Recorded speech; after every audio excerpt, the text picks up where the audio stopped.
सब जानते हैं कि जलवायु परिवर्तन और ग्लोबल वार्मिंग के कारण आज पूरा विश्व आपदाओं से चिंतित है। मगर हम सब के लिए आनंद का विषय है कि 10 साल के अंदर एनडीएमए, एनडीआरएफ और सीडीआरआई, ये 3 संस्थाओं ने भारत को आपदा प्रबंधन के क्षेत्र में ग्लोबल लीडर बनाने के करीब ले जाकर खड़ा कर दिया है। और ये हम सब के लिए बड़ा आनंद का विषय।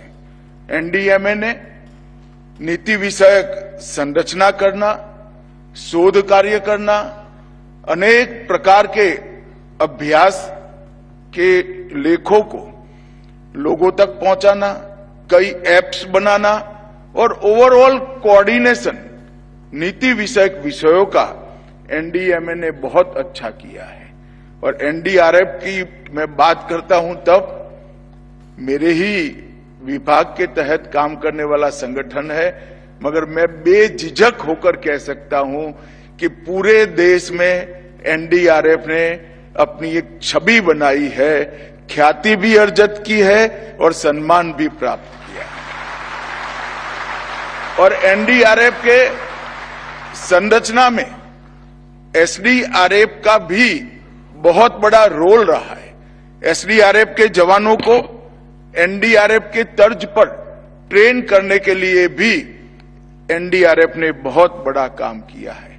और जब मैं कहता हूं कि भारत ग्लोबल लीडर बनने के कगार पर है, तब हमने वैश्विक स्तर पर भी सीडीआरआई के माध्यम से ढेर सारी प्रसिद्धि भी प्राप्त की है और स्वीकृति भी प्राप्त की है।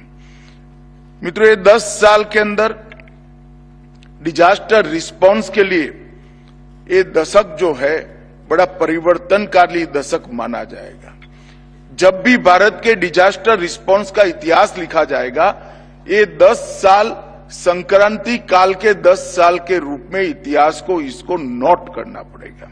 ये 10 साल में क्षमता, गति, दक्षता और सटीकता, ये चारों क्षेत्रों में हमने बहुत नोंदपात्र सिद्धियां हासिल की हैं। हमने न केवल क्षमता को बढ़ाया है, इसको संवर्धित कर सातत्यपूर्ण तरीके से तहसील तक पहुंचाने का काम किया है। हमने गति का भी ध्यान रखा है, क्योंकि डिजास्टर मैनेजमेंट के किसी भी काम में गति का बहुत महत्व होता है। समय पर डिजास्टर मैनेजमेंट का काम होना और लोगों को बचाना, ये सबसे महत्वपूर्ण है। हमने आधुनिक से आधुनिक तकनीक और समर्पित अपने बल के कारण, समर्पित स्वभाव वाले बल के कारण दक्षता में भी वृद्धि की है और तकनीक का उपयोग कर सटीकता के साथ पूर्वानुमान और जहां इंफॉर्मेशन की जरूरत है वहां पर इंफॉर्मेशन एडवांस में पहुंचाकर समाज को जागरूक करना और पूरे समाज को ये डिजास्टर मैनेजमेंट के और राहत और बचाव के काम में जोड़ने में भी हमें सफलता मिली है।